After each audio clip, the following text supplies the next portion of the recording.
মূলত এই আয়াতটা পড়বার একটা উদ্দেশ্য হলো মাদ্রাসা মসজিদের এই নামের কারণে। মাদ্রাসা মসজিদ উভয়টার নাম হযরত বেলাল রাদিয়াল্লাহু তাআলা আনহুর স্মরণে। কোরআনুল কারীমের এই আয়াতটা নাজিল হয়েছে হযরত বেলাল রাদিয়াল্লাহু তাআলা আনহুর স্মরণে। এই আয়াত হযরত বেলাল রাদিয়াল্লাহু তাআলা আনহুর স্মরণেই এই আয়াতটি একটি প্রসঙ্গে, হযরত বেলাল রাদিয়াল্লাহু তাআলা আনহুকে কেন্দ্র করে একটি প্রসঙ্গে এই আয়াতটি মূলত নাজিল হয়েছে। এই জন্য আমি এটা পড়ছি। আমরা সবাই জানি রাসূলুল্লাহ সাল্লাল্লাহু আলাইহি ওয়াসাল্লাম 40 বছর বয়সে যখন মক্কায় কালেমার দাওয়াত শুরু করলেন, তখন প্রথম রাসূলুল্লাহ সাল্লাল্লাহু আলাইহি ওয়াসাল্লামের অনুসরণ করেছে যারা, তার মধ্যে সংখ্যাগরিষ্ঠ সাহাবাই ছিলেন দুর্বল এবং ইতিপূর্বে অধিকাংশই ছিলেন কৃতদাস গোলাম,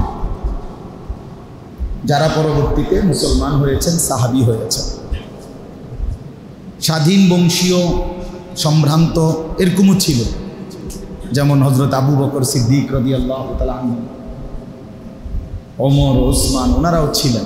আবার অধিকাংশই ছিলেন দুর্বল সাহাবী, যারা ইতিপূর্বে বংশীয় মর্যাদা, আরব দেশে কুরাইশদের যেই আভিজাত্য ছিল এটা ওনাদের ছিল।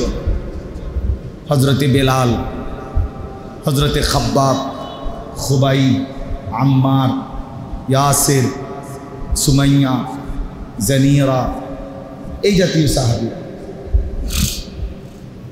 তো রাসূলুল্লাহ সাল্লাল্লাহু আলাইহি ওয়াসাল্লামের প্রথম অনুসারীগণ এমনই ছিলেন অধিকাংশ। বুখারী শরীফের মধ্যে একটা হাদিস আছে, লম্বা হাদিস। বাদশাহ হিরাক্লা, রোমের বাদশাহ, যারা স্বাভাবিকভাবে হিরাক্লিয়াস বলে, তিনি রাসূলুল্লাহ সাল্লাল্লাহু আলাইহি ওয়াসাল্লামের চাচা আবু সুফিয়ান, নবীজি সাল্লাল্লাহু আলাইহি সাল্লামের সবচেয়ে বেশি বিরোধিতাকারীদের অন্যতম। এক টানা মক্কার 13 বছর এবং মদিনায় হিজরতের 8 বছর, 21 বছর নবীজির বিরোধী ছিল।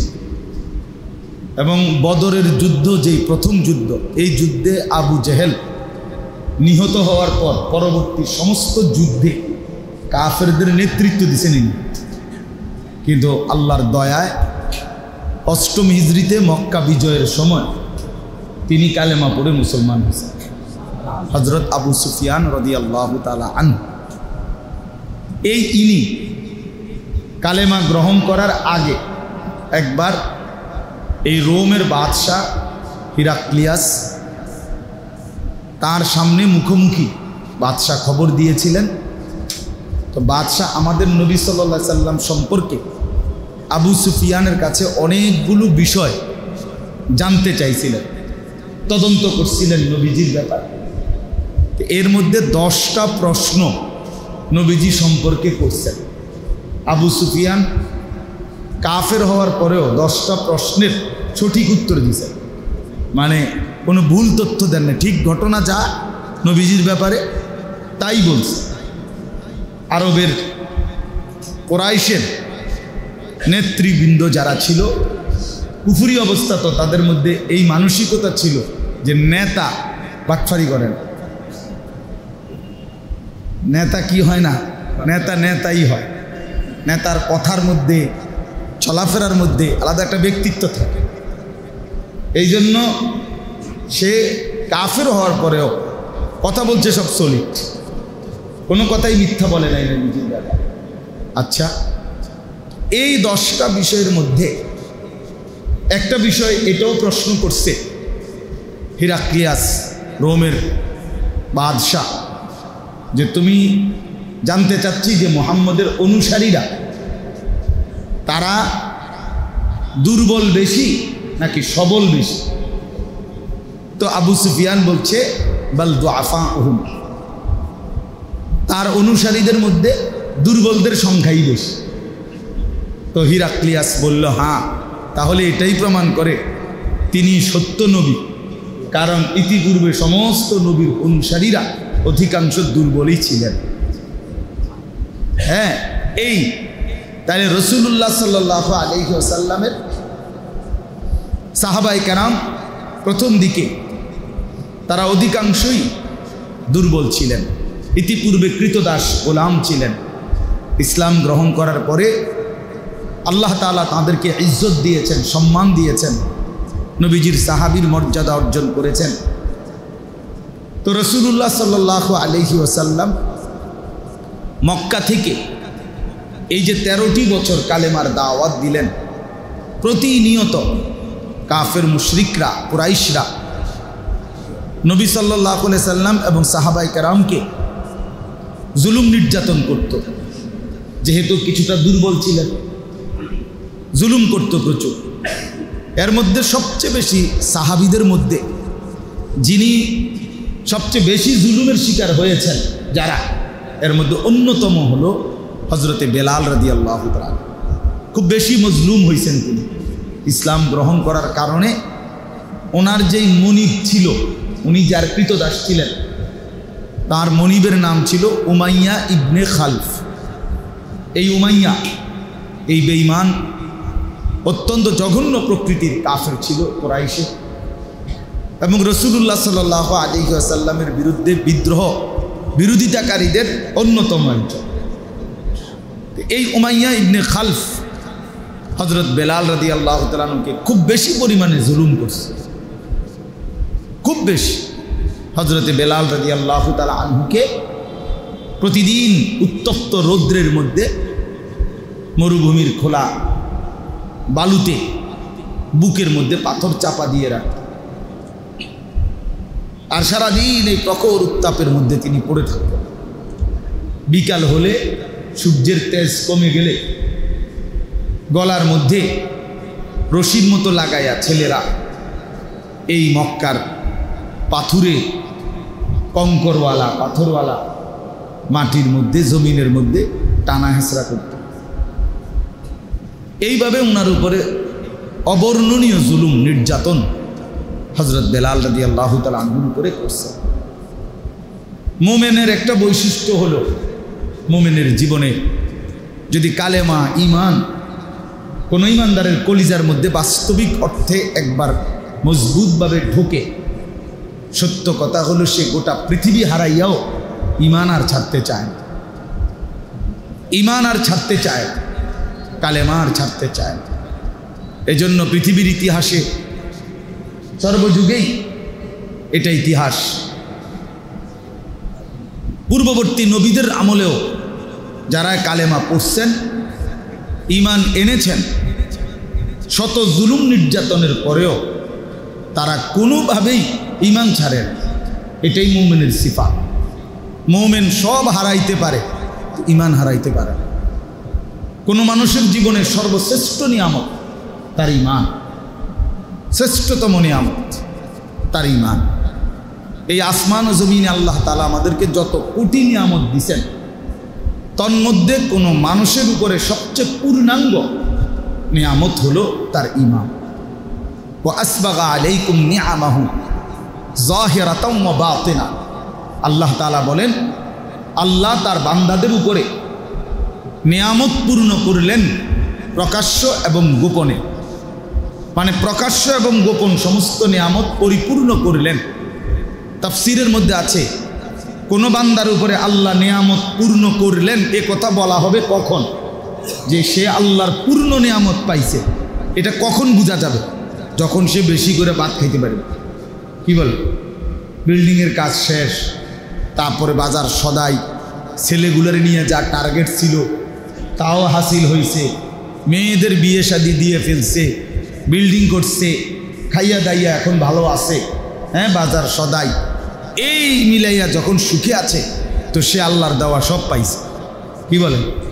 আমরা মনে করি এটা, কিন্তু বাস্তবিক অর্থে ইমাম মুজাহিদ রাহমাতুল্লাহ আলাইহি বলেন, কোনো ব্যক্তি যখন ঈমান পূর্ণভাবে পায় তখন সেই মূলত আল্লাহ তাআলার নিয়ামত পূর্ণ পায়। পূর্ণ নিয়ামত পায় তখন পূর্ণ ঈমান পায়। ইমানের বন্ধন এটা সবচেয়ে বড় নিয়ামত, পূর্ণাঙ্গ নিয়ামত। হযরত সুফিয়ান ইবনে উয়াইনা রাহমাতুল্লাহি আলাইহি তিনি বলছেন, মা আনআমাল্লাহু আলা আবদিন মিনাল ইবাদ নি'মাতান আযমা মিন আন আররাফাহুম লা ইলাহা ইল্লাল্লাহ। তিনি বলেন আল্লাহ তাআলা তার কোনো বান্দার উপরে আযম সবচেয়ে বড় যেই নিয়ামতটা দান করেছেন সেটা হলো যাকে আল্লাহ তাআলা কালেমা লা ইলাহা ইল্লাল্লাহর পরিচয় দান করেছে। এটা যে পাইছে, ইমানের বন্ধন যার আছে, কলিজার ভিতরে যার আল্লাহর প্রতি ইমান, জবানে যার আল্লাহর প্রতি ইমান, সারা দেহে যার আল্লাহর প্রতি ইমান, এটাই হলো সর্বশ্রেষ্ঠ আযম, সবচেয়ে বড়, সবচেয়ে মহান আল্লাহ তাআলার নিয়ামত। এজন্য বলতেছিলাম আল্লাহ তাআলা যুগে যুগে ইমানের চাইতে বড় কোনো দৌলত কাউকে দেন নাই, এবং যারাই প্রকৃত ইমান পাইছে, ইমানের হালাওয়াত, ইমানের স্বাদ মজা পাইছে, গোটা পৃথিবীর মোকাবেলায় তারা ইমান ছাড়ে না, আল্লাহকে ছাড়ে নাই। কোরআন শরীফে আছে মুসা আলাইহিস সালামের সামনে ফেরাউনের ৭০,০০০ জাদুকর, একজন দুইজন না, ৭০,০০০ জাদুকর, তারা তাদের জাদু দেখাইছিল সাপের মতো বানিয়ে। ফেরাউন মুসা আলাইহিস সালামের হাতের লাঠি তাদের সমস্ত জাদু গিলে ফেলছে।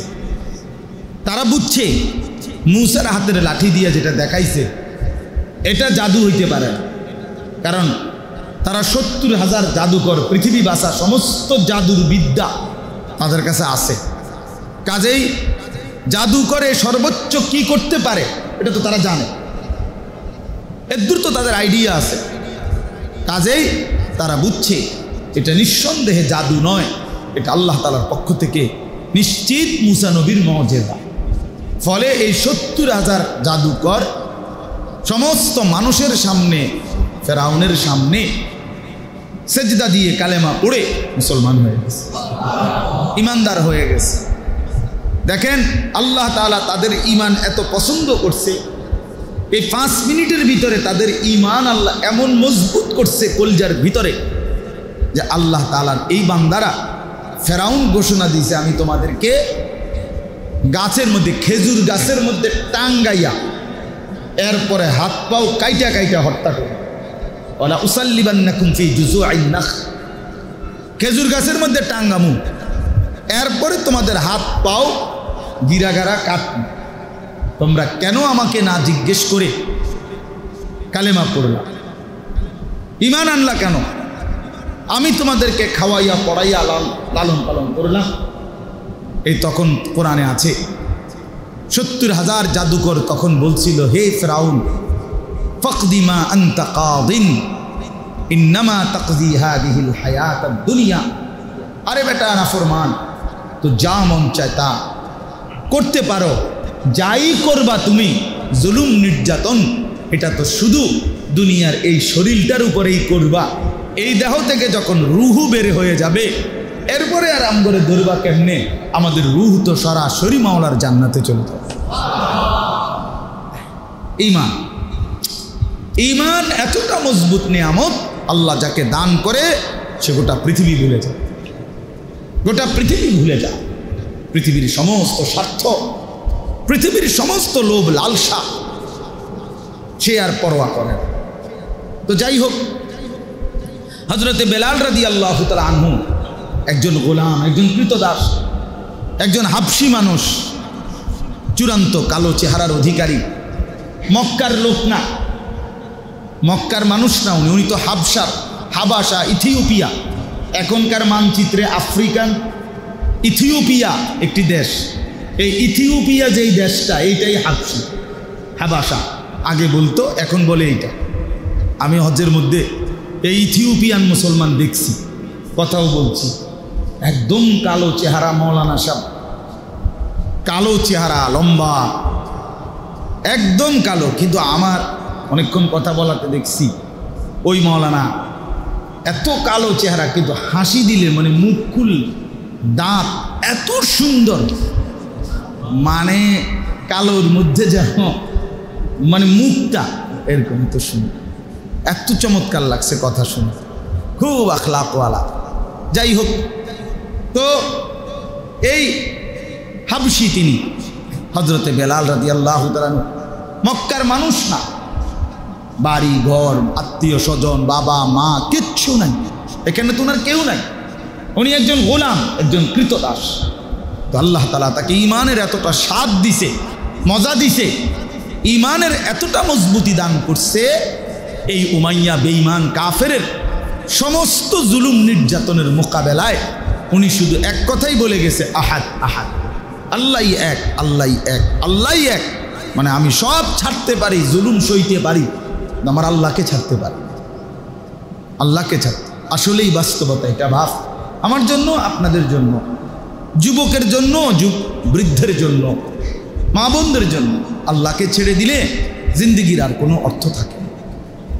আল্লাহকে বাদ দিয়ে অন্য কিছুকে আপন মনে করলে, খুব প্রিয় মনে করলে, আমার বাজার, আমার ব্যবসা, আমার দোকান, আমার ঘর, আমার মোবাইল, আমার বন্ধুদের আড্ডা, আমার বিদেশ, এই কোনো কিছুকে, যে যা কিছুকে আল্লাহকে বাদ দিয়ে বন্ধু বানাইছে, সঙ্গী বানাইছে, এই হয় দোকানের কারণে, নয় ব্যবসার কারণে, নয় চাকরির কারণে, নয় বন্ধুদের আড্ডা দেওয়ার কারণে, নয়তো মোবাইলের আসক্তির কারণে, এরকম কারণে আল্লাহর হুকুম মানতে পারে নাই, না নামাজ পড়তে পারছে, না হালাল হারাম বাইছা রোজগার করতে পারছে, তাহলে তুমি নাফরমান তো নিশ্চিত আল্লাহকেই ছেড়ে দিছে।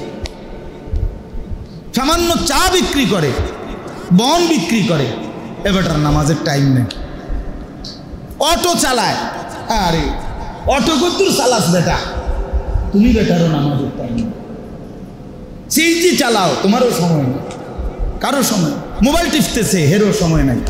তাহলে কি বোঝা গেল? আল্লাহকে ছেড়ে দিছে, সামান্য দুনিয়াকে বন্ধু বানায়। আল্লাহ তাআলা বলেন, মাসালুল্লাযীনা ইত্তাখাযু মিন দুনিল্লাহি আউলিয়া কামাসালিল আনকাবুত ইত্তাখাযাত বাইতান ওয়া ইন্না আওহানাল বুয়ুতি লাবাইতুল আনকাবুত লাউ কানু ইয়ালামুন। আল্লাহ তাআলা বলেন, তোমরা যারা আমি আল্লাহকে বাদ দিয়ে অন্য কিছুকে বন্ধু বানাচ্ছ, সেই মানুষগুলো মনে রেখো তোমরা এক একটা মাকড়সা। যে আল্লাহকে বাদ দিয়ে অন্য কিছুকে বন্ধু বানালো, আল্লাহ বলেন ওই ব্যক্তি হলো একটা মাকড়সা। মাকড়সা, মাকড়সা বুঝছেন না? কিরকম? ওই হাতির মতো, ওই ছোট্ট এই মাকড়সা, ওই লোকটাই হলো মাকড়সা। কেমন মাকড়সা? ইত্তাখাযাত বাইতান, যে মাকড়সা একটি ঘর বানালো বড় যত্ন করে। এই লোকটাও যেন আল্লাহকে বাদ দিয়ে অন্য কিছুকে ধরে যেন একটা মাকড়সার ঘর বানালো। ওয়া ইন্না আওহানাল বুয়ুতি লাবাইতুল আনকাবুত। আল্লাহ তাআলা বলেন, আর এটা নিশ্চিত শুনে নাও, এই পৃথিবীতে সবচেয়ে দুর্বল ঘর মাকড়সা। একটু বাতাস উড়ায় দিবে, 6 মাসের বাচ্চাও যদি হাত নাড়া দেয়, মাকড়সার ঘর ভেঙে চুরে শেষ হয়ে যায়। তো আল্লাহ তাআলা বলেন, তুমি এরকম আমি আল্লাহকে বাদ দিয়া যেই দলেরে ধরলা, নেতারে ধরলা, কর্মীরে ধরলা, ক্ষমতারে ধরলা, পদেরে ধরলা, পদবীকে ধরলা, দোকানকে ধরলা, টাকাকে ধরলা, ব্যাংককে ধরলা, তুমি বিদেশকে ধরলা, শরীরকে মনে করলা, স্বাস্থ্যকে মনে করলা, এগুলোকেই তুমি আমি আল্লাহকে বাদ দিয়ে ধরলা। তো তুমি যেন একটা মাকড়সা, যে একটি ঘর বানালা আমারে বাদ দিয়া, আর শুনে নাও অল্প সময়ের ব্যবধানে সেই ঘর ভেঙে চুরে শেষ হয়। তোমার সেই স্বপ্নের পরিকল্পনা সব শেষ হয়েছে।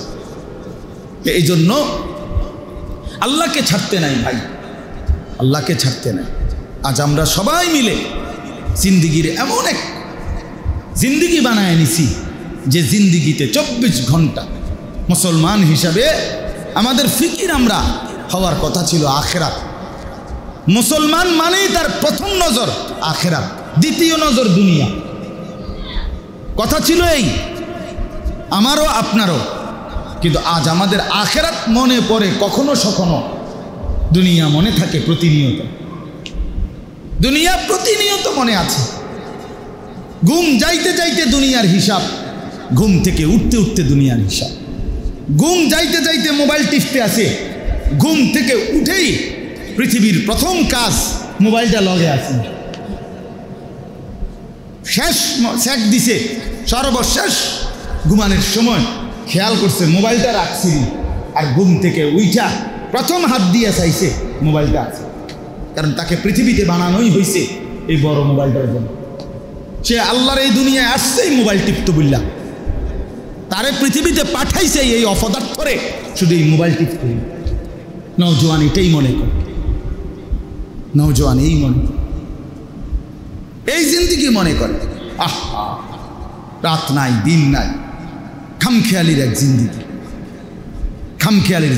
কোথায় অভিভাবক, কোথায় মা বাপ, কি বানাচ্ছে, কি সাজাচ্ছে, কি গড়ে দিচ্ছে, হ্যাঁ আমি কিছু বুঝি না, আমি কিছু বুঝি।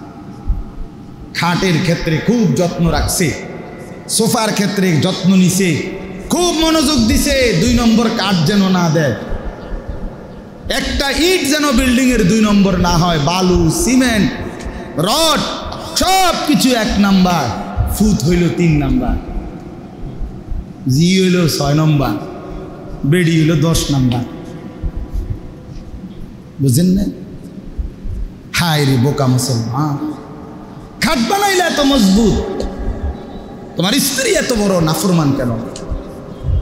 মেয়েটা এক ওয়াক্ত নামাজ পড়ে না, পর্দা করে না, ছেলেটা কোনোদিন ফজরের নামাজ পড়ে না, 16 বছর 14 বছর, এই অপদার্থ অসভ্য, এই জঙ্গলি, এই অমানুষ, এটা কি বানাবে? এবারে কপড়া জিফুত মানুষ করছে, যে সেজদা দেয় না সে মানুষ না মিয়া, সব বললাম। যার কপালে সেজদা নাই ওই মানুষের বাচ্চা না, ওই হাইওয়ান মিয়া, ওই চতুষ্পদ জন্তু, ওই মানুষ হবে কেন? ওটা মানুষ করছে, আপনি মানুষ করছেন না, আপনি খাট বানাইছেন মিয়া, আপনি সোফা বানাইছেন, বিল্ডিং বানাইছেন, আপনার ফিকির পুরা কলজেটার ভিতরে ছিল সোফা, খাট, পালং, ফার্নিচার, বিল্ডিং, দালান,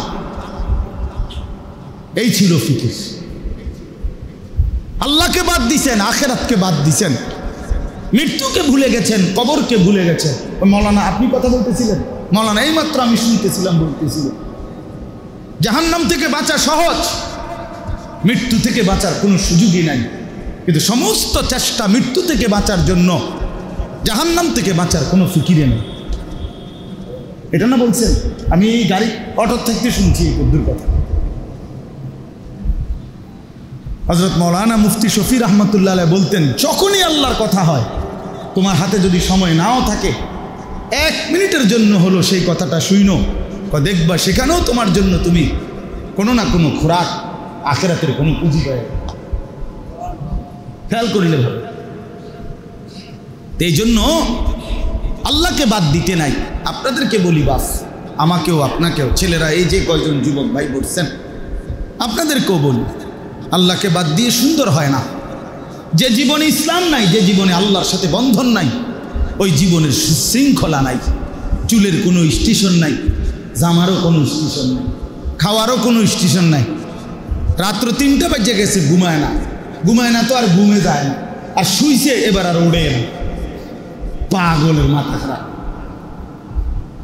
বুঝেন না কথা? প্রথম তো শোয়ে না, তো আর শোয়ে না, এবার শুইছে তো আর উড়ে না, 9টা বাজে গেছে, এবার আর উড়ে না, কোনো আগাও নাই, মাথাও নাই, পায়জামাও না, প্লাস্টিকও না,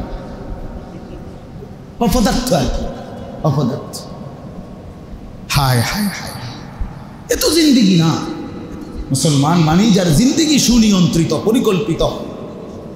মুসলমান মানেই যে যার প্রতি ঘন্টা মিনিট হিসাব করা, হিসাব করা। আল্লাহ আমাদেরকে বুঝার তৌফিক দান করেন।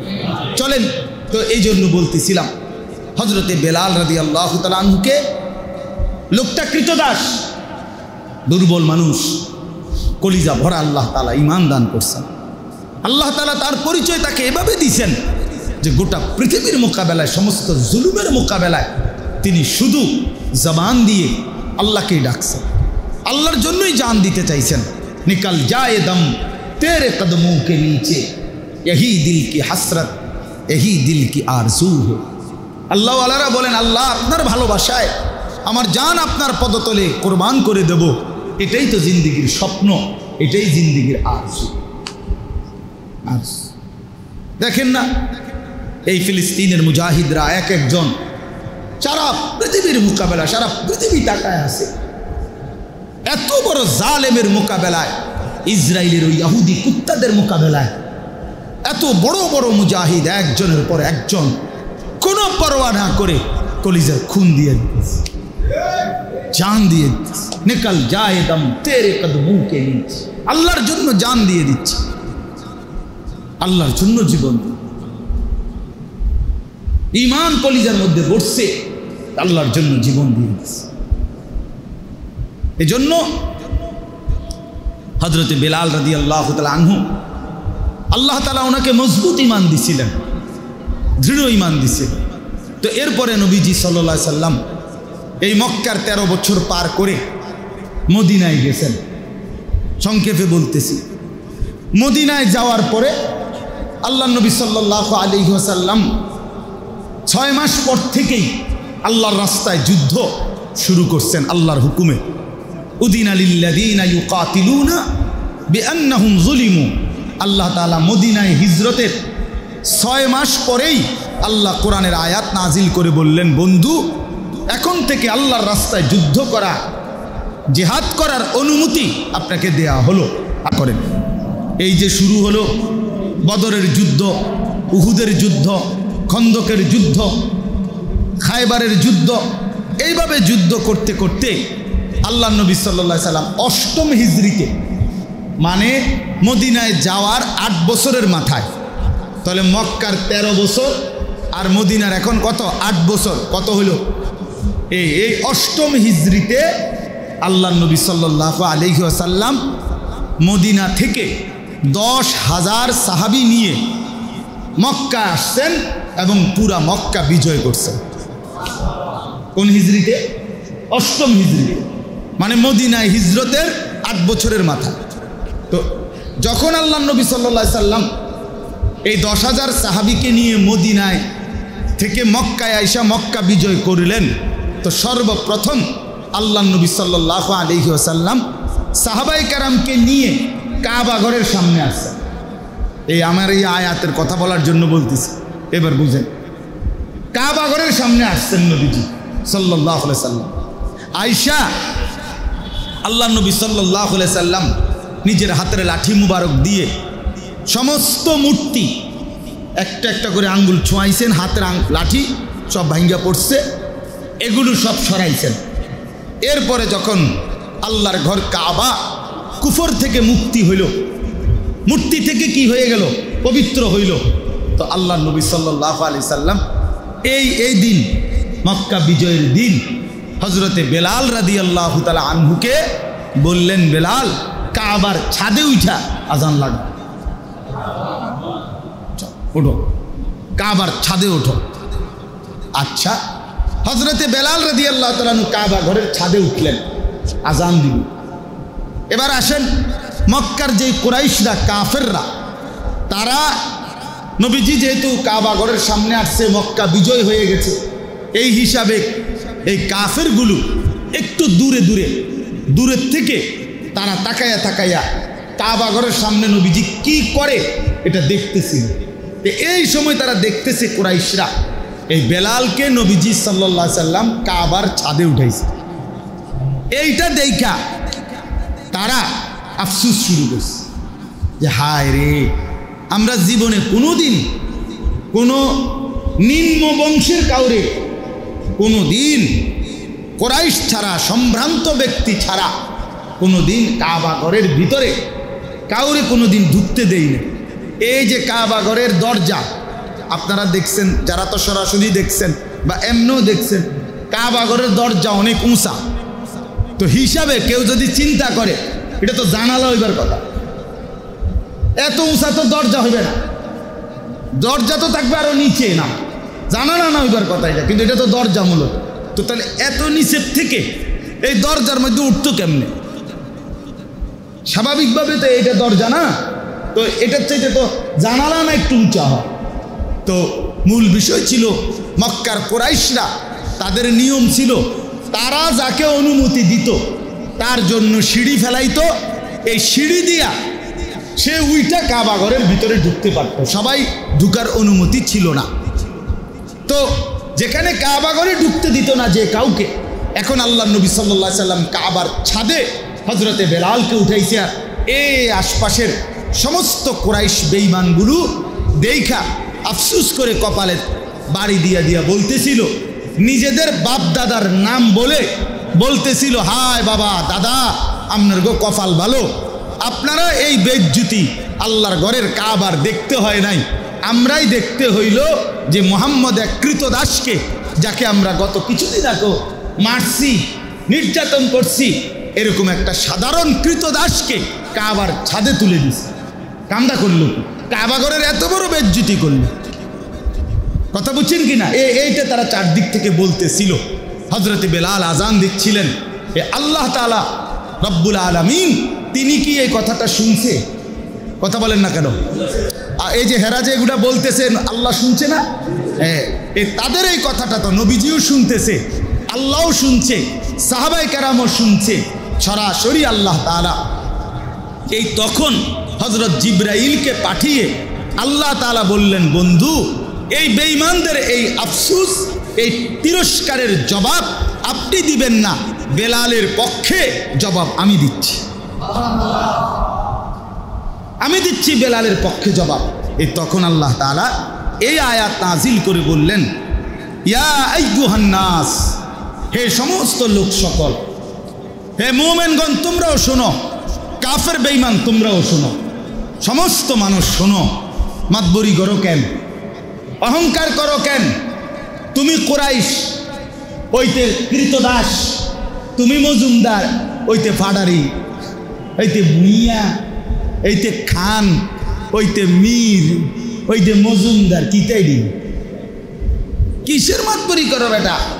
ইন্না খালাকনাকুম মিন যাকারিন ওয়া উনসা, আমি তো তোমাদের সমস্ত মানুষকেই একজন পুরুষ, একজন স্ত্রী, একজন নারী, অর্থাৎ আদম এবং হাওয়া, এই দুইজন থেকেই তো সকলকে সৃষ্টি করেছি। পাডারিও এখান থেকে, বুইয়াও এখান থেকে, মজুমদারও এখান থেকে, চৌধুরীও এখান থেকে, কুরাইশও এখান থেকে, কৃতদাসও এখান থেকে।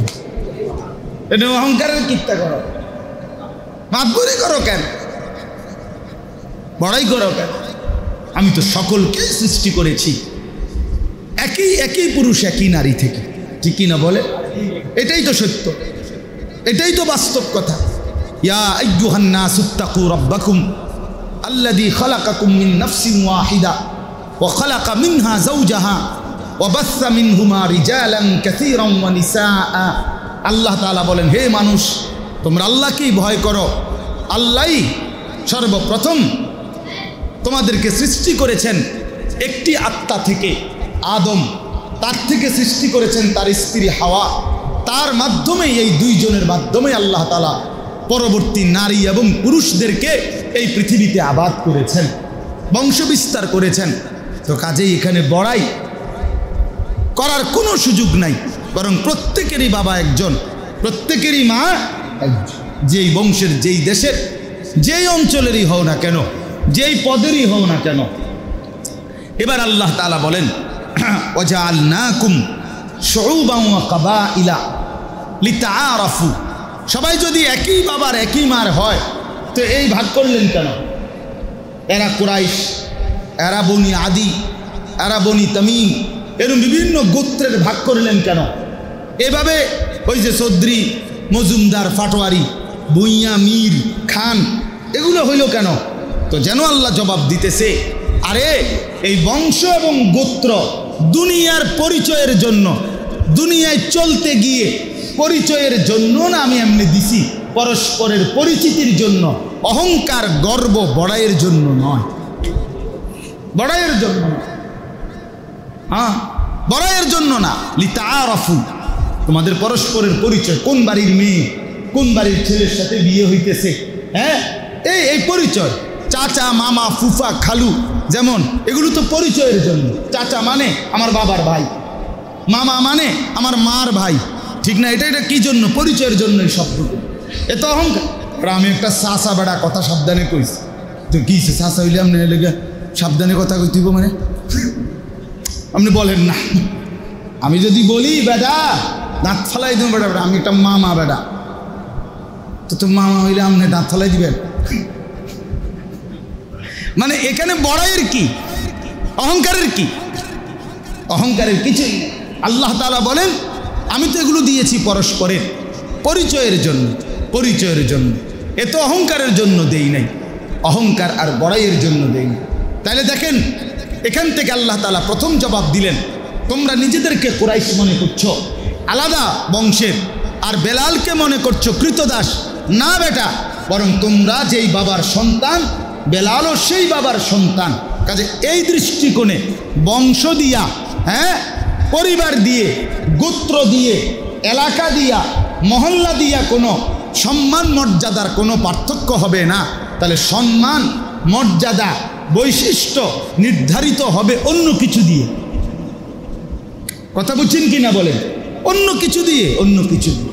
আজকে এই সময়েও এই পৃথিবীতে সবচেয়ে বেশি জাত প্রথা, মানুষের বিভেদ, মানুষে মানুষে উঁচু নিচুর পার্থক্য সবচেয়ে বেশি কোন ধর্মে? হিন্দু ধর্মে।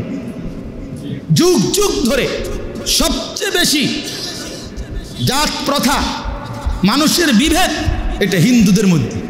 এই ভারতীয় উপমহাদেশে হিন্দুরা আপনার এই বিভেদ যুগ যুগ ধরে, তাদের আর্য অনার্য, তাদের মধ্যে ব্রাহ্মণ ক্ষত্রিয় বৈশ্য শূদ্র, এরপরে অস্পৃশ্য, এরকম তারা বানায় নিছে।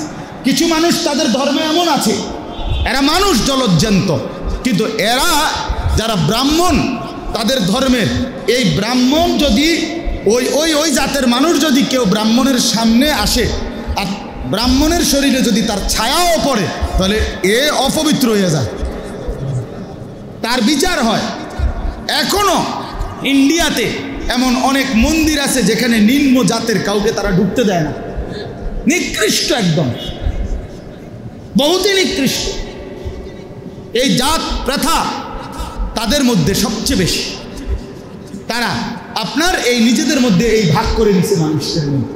ব্রাহ্মণ চিরদিন ব্রাহ্মণ, ব্রাহ্মণের ফুত নাতি যদি একেবারে গণ্ডমূর্খ হয়, এরপরও পূজার ফরা, ওই যে মন্ত্রপাঠ, এটা হেতে করবে। হ্যাঁ হ্যাঁ, এটা এটা নিয়ম হেতের মিয়া। ওই বলদও যদি হয়, ওই বলদেই পড়বে। কিন্তু আপনার তাদেরই ওই নিম্ন বংশের কেউ যদি মহাপণ্ডিত হয়, না আপনার বেল নাই, আপনি তো ব্রাহ্মণ না। কথা বুঝছেন? এই যে মানুষের এই বিভাজন, এটা তো কাফেরদের মধ্যে, এটা মুসলমানের মধ্যে না। মুসলমানের, আমরা কিতাবে পড়ছি সুলতান মাহমুদ গজনভি রহমতুল্লাহ আলাই, এই পৃথিবীর একজন বিখ্যাত বাদশাহ ছিলেন ভারতীয় উপমহাদেশে, যিনি আফগান সীমান্ত থেকে এসে 17 বার ভারত আক্রমণ করে ভারত বিজয় করছিলেন। পুরা ভারতীয় উপমহাদেশের হিন্দু রাজা বাদশাহ যারা থরথর করে কাঁপত উনার নামে, সুলতান মাহমুদ। কিন্তু উনি যখন নামাজে দাঁড়াইতেন তখন উনার যে গোলাম ছিল, গোলামের নাম ছিল আয়াজ। এই মাহমুদ তার গোলাম আয়াজকে নিয়েই একসাথে আল্লাহর জন্য নামাজে দাঁড়িয়ে যেতেন। তখন অন্যরা মাঝে মধ্যে মন্তব্য সমালোচনা করত, এত বড় বাদশাহ এক সামান্য গোলাম নিয়ে নামাজে দাঁড়ায়, এখানে দাঁড়াবে তো মন্ত্রী মিনিস্টার উজির নাজির, এরা দাঁড়াবে না। তিনি বলতেন না, এটা আল্লাহর ঘর, এখানে কোনো আলাদা কেউ গোলাম না, এখানে আলাদা কেউ মনিব না, সবাই এক মনিবের গোলাম। এক হি সফ মে খাড়ে হো মাহমুদ ও আয়াজ, না কুই বান্দা রাহা না কুই বান্দা নামাজ। এই জন্য আসেন এইবার, তাইলে আমি আপনি এখন হজরতে বেলালের এই কথার থেকে আল্লাহ জবাব দিছে কিয়ামত পর্যন্তের জন্য বংশ গোত্র পরিবার গায়ের রং ভাষা কাঁটা তার ইত্যাদি কোনো জিনিস মর্যাদার কোনো ভিত্তি না। সাদা চামড়াওয়ালারা মর্যাদাবান আর কৃষ্ণাঙ্গ কালো চেহারাওয়ালারা, হ্যাঁ, এদের কোনো মর্যাদা নাই। এই পৃথিবীতে সবচেয়ে বেশি ইউরোপের মধ্যে একটি বিভাজন। আপনার এই হিন্দুদের যেরকম বিভিন্ন জাত প্রথা, ইউরোপের মধ্যে মানুষের একটা বড় বিভাজন হলো শ্বেতাঙ্গ এবং কৃষ্ণাঙ্গ, মানে সাদা চেহারা এবং কালো চেহারা। এখানে একটা বিশাল বড় তাদের ডিস্টেন্স আছে। যুগ যুগ ধরে তারা এইটাকে খুব গুরুত্বপূর্ণ মনে করে। আঞ্চলিকতা, যে আমরা যারা এই সীমানার মধ্যে আছি, আমরা এক আবার তারা আরেক না, বরং আল্লাহ তাআলা বলেন ইন্না আকরামাকুম ইনদাল্লাহি আতকাকুম। এই কথাটাই আজকের কথা। আমার জন্য, আপনাদের জন্য আল্লাহ তাআলা বলেন প্রকৃত অক্ষে সর্বোচ্চ সম্মানিত, মর্যাদাবান, ইজ্জতওয়ালা হচ্ছে সে যত বেশি তাকওয়াবান, যে অর্থাৎ আল্লাহকে যে যত ভয় করে, গুনাহ থেকে যে যত বেঁচে থাকে, আল্লাহর ইবাদতে যে যত বেশি লেগে থাকে, আল্লাহর কসম আল্লাহ বলে সেই আল্লাহর নিকট দামি, সেই আল্লাহর নিকট মর্যাদা। আকরামাকুম সেই সম্মান, আকরাম, আতকাকুম আতকা, আতকাকুম। এজন্য আজকে আল্লাহ তাআলা বলেন ইন্নাল্লাহা আলিমুন খাবীর, প্রতিটি মানুষের অবস্থা আমি জানি, প্রতিটি মানুষের সমস্ত বিষয় আমি খবর রাখি। অতএব বান্দা এটা মনে রাখো যে তোমাদের মধ্যে যদি নিজস্ব দুনিয়ায় জামা, শরীর, কাপড়, বংশ, দালান, বিল্ডিং, টাকা, গাড়ি, বাড়ি দিয়ে সম্মান মর্যাদা নির্বাচিত হয় না, সম্মান এবং মর্যাদা, ইজ্জত, নবীজি বলছে লা ফাদলা লি আরাবিয়্যিন আলা আজামি, কোনো ব্যক্তি আরব দেশের না, অনারব, যেমন আমরা। আল্লাহ নবী সাল্লাল্লাহু আলাইহি সাল্লাম বলেন কোনো আরবি লোক তার আলাদা কোনো মর্যাদা নাই অনারবের উপরে, কোনো কালো ব্যক্তির উপরে সাদা ব্যক্তির কোনো আলাদা মর্যাদা নাই। ওয়ালাকিন্নাল ফাদলা বিত্তাকওয়া, মর্যাদা শুধুই কেবল তাকওয়ার ভিত্তিতে। কিসের ভিত্তিতে বলেন? এই কথাটাই শেষ। বলেন কিসের ভিত্তিতে? তাকওয়ার ভিত্তিতে। এখন তাকওয়া কি জিনিস? তাকওয়া হলো এই আজকে এইটু কথাটাই মনে রাখবেন, তিন জিনিস যার মধ্যে আছে। এক নাম্বার, নিজেকে সমস্ত গুনাহ থেকে যে সর্বাত্মক বাঁচিয়ে রাখে। দুই নাম্বার, নিজেকে সর্বাত্মক যে আল্লাহ তাআলার হুকুম পালনে লাগিয়ে রাখে। তিন নাম্বার, যার কলিজার মধ্যে সর্বদা আল্লাহ তাআলার ভয় থাকে, গুনাহ থেকে নিজে বাঁচিয়ে থাকে, ইবাদতে লেগে থাকে, আল্লাহ তাআলাকে সর্বাত্মক যে ভয় করে, সর্বাত্মক যে ভয় করে তাকেই বলে মুত্তাকি। আর আল্লাহ বলেন আমি এটাই চাই। গুনাহ থেকে বাঁচলো কে কে, ইবাদতে লেগে থাকলো কে কে, আমি আল্লাহকে ভয় করলো কে কে, এর ভিত্তিতে দেখবা হাসরের ময়দানে আল্লাহ বলেন তোমাদের এই সমস্ত কুরাইশের চাইতে আমার কালো বেলাল অনেক ঊর্ধ্বে উঠে যাবে, অনেক দামি হয়ে যাবে। আমার শায়েখ আল্লামা মুফতি মুশতাকুর নবী সাহেব অনেক সময় বলে যে দুনিয়াবাসী মনে রেখো, আজকে যাকে তুমি ফকির মনে করছো সে যদি আল্লাহ তাআলার উপরে তাকওয়া ঠিক রাখে, ইবাদত আর বন্দিগি গুনাহ থেকে বাঁচিয়ে রাখে নিজেকে, তো মনে রেখো আজকে তাকে ফকির মনে হয়েছে, চোখটা বন্ধ হইলেই সে বাদশা। আর আজকের বাদশা কিন্তু আল্লাহর নাফরমানি করে কাটাইছে, চোখটা বন্ধ হলেই সে ফকির। এজন্য আমরা প্রত্যেকে ইনশাআল্লাহ নিয়ত করি, প্রত্যেকেই নিয়ত করি গুনাহ থেকে বাঁচব। বলেন ইনশাআল্লাহ, গুনাহ থেকে বাঁচব, এটা আমাদের ফিকির। আমরা যদি এই ফিকিরটা করি তাহলে আমাদের ভালো হবে। আমরা এটা বুঝতেই চাই না। আরে মুসলমান ভাই, আমার জিন্দগিটাই আমরা বুঝতে চাইলাম না। এত ওয়াজ, এত বয়ান, এত নসিহত, আহা, জুম্মার এত আলোচনা, কারে বলে, কোথায় বলে, কেন বলে, কেউ ভাবতে চান না। আপনারা সবাই নিজের মতো করে জিন্দগিটাকে বানায় নিছে। কেউ মোবাইল দেখে দেখে, কেউ টেলিভিশন দেখে দেখে, কেউ আশেপাশের মানুষের চালচলন দেখে দেখে। না রে বাপ, আল্লাহ তাআলা আমাদেরকে চারটা দৌলত দিছেন, চারটি নিয়ামত দিছেন আল্লাহ আমাকে, আপনাদের এখানে আমরা যারা বসছি আমাদের প্রত্যেকের কাছে সর্বশ্রেষ্ঠ চারটি নিয়ামত আছে। এক নাম্বার আমাদের আল্লাহ, দুই নাম্বার আমাদের মুহাম্মাদুর রাসূলুল্লাহ, তিন নাম্বার আমাদের কোরআন, চার নাম্বার আমাদের ইসলাম। আমাদের আল্লাহ সর্বশ্রেষ্ঠ, আমাদের রসুল সর্বশ্রেষ্ঠ, আমাদের কিতাব কোরআন সর্বশ্রেষ্ঠ, আমাদের ধর্ম ইসলাম সর্বশ্রেষ্ঠ। সর্বশ্রেষ্ঠ চারটি নিয়ামত আমাদের কাছে থাকার পরেও আমরা নষ্ট হব কেন? আমরা কেন জাহান্নামী হব? আমরা কেন চরিত্রহীন হব? আমরা আল্লাহকে ভুলবো কেন? চিনব না কেন? কিসের অভাবে? কি ছিল না আমাদের? কি ছিল না বলেন ইনসাফের সাথে। আজকের পৃথিবীতে বিশ্বাস করেন যারা খ্রিস্টান, এই যে গোটা ইউরোপ, কোন খ্রিস্টানের কাছে, সারা পৃথিবীর কোন বেঈমানের কাছে, খ্রিস্টানদের কাছে ঈসা আলাইহিস সালামের উপরে নাজিলকৃত যেই ইনজিল, মানে যেটা আল্লাহ নাজিল করছেন, ওই ওই কিতাবটা বা ওইটার কোনো কপি আল্লাহর কসম সারা পৃথিবীর কোনো খ্রিস্টানদের কাছে নাই, একটা কপিও না, কারণ মাটির তলেও নাই, চাঁদের দেশেও নাই, কোনো জাদুঘরেও নাই, কোনো সংরক্ষিত কপিও নাই, নাই।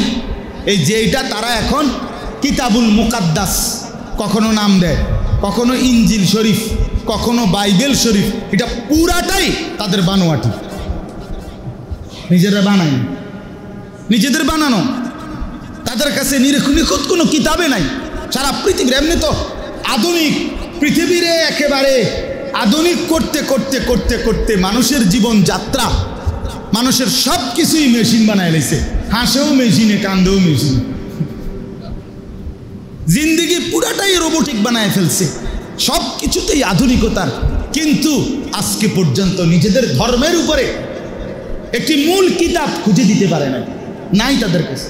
আমি উত্তরবঙ্গ গেছি আগস্ট মাসে, তো আমি চিল্লায় ছিলাম উত্তরবঙ্গ দিনাজপুরে। এই চিল্লায় আপনার 26 জন সাথী নিয়েছিলাম, 16 জন আমার সাথে জামাতে আমাদের আলেম ছিলেন, আর 3 জন ডাক্তার ছিলেন। আমাদের ডাক্তার মাহবুব মুর্শেদ সাহেব, আমার আমির সাহেব ডাক্তার সাহেব ছিলেন আমাদের আমির, ডাক্তার মিজানুর রহমান, ডাক্তার শওকত, আর আমরা 16 জন ছিলাম আলেম। তো ওইখানে দেখছি এই দিনাজপুর জেলার মধ্যে প্রতিনিয়ত, বিশ্বাস করেন আমরা 10টা উপজেলায়, আমি 40 দিনে গেছি, 10 উপজেলায় মেহনত করছে, আল্লাহ করাইছে। এই 10 উপজেলার মধ্যে দেখছি প্রতিনিয়ত সেখানে না হইলেও আপনার প্রতি উপজেলার মধ্যে 4টা 5টা করে খ্রিস্টানদের গির্জা, ওখানে খোলামেলা, বাংলাদেশে খোলামেলা এই বেঈমানরা খ্রিস্ট ধর্ম প্রচার করে প্রতিদিন প্রতিদিন। অথচ যাদের এই খ্রিস্ট ধর্মের কোনো ভিত্তিই নাই। এখন আমরা না জানি ঈসা আলাইহিস সালামের উপরে আল্লাহ ইনজিল নাজিল করছে, তো তোমরা তো দাবি করো তোমরা ঈসা নবীর অনুসারী, তো তোমাদের নবীর উপরে নাজিলকৃত কিতাবটা কই? সেইটা কই? ওইটা নাই। এবং আরো এত বড় আশ্চর্য, এত বড় ধোঁকাবাজ, এত বড় বাটফার, এরা ওইখানকার মুসলমানদেরকে বলে আমরা হইলাম ঈসাই মুসলমান, এরা ঈসাই মুসলমান। ওই কাদিয়ানি, ওই বেঈমান, ওই কাফেররা, ওই বেঈমানগুলো বলে আমরা হইলাম আহমদি মুসলমান। তোরা আহমদি মুসলমান, হেরা ঈসাই মুসলমান, আমরা কি মুসলমান? কি রে, আমরা কি মুসলমান? আশ্চর্য, খুব বেশি নাজুক হালাত, খুব নাজুক হালাত। তো আমি বললাম কারো কাছে বিশ্বাস করেন ইহুদি, আজকের যে ইসরায়েলের এই বেঈমান ইহুদিদের কাছে ধর্মগ্রন্থের মূল কোনো কিতাব নাই।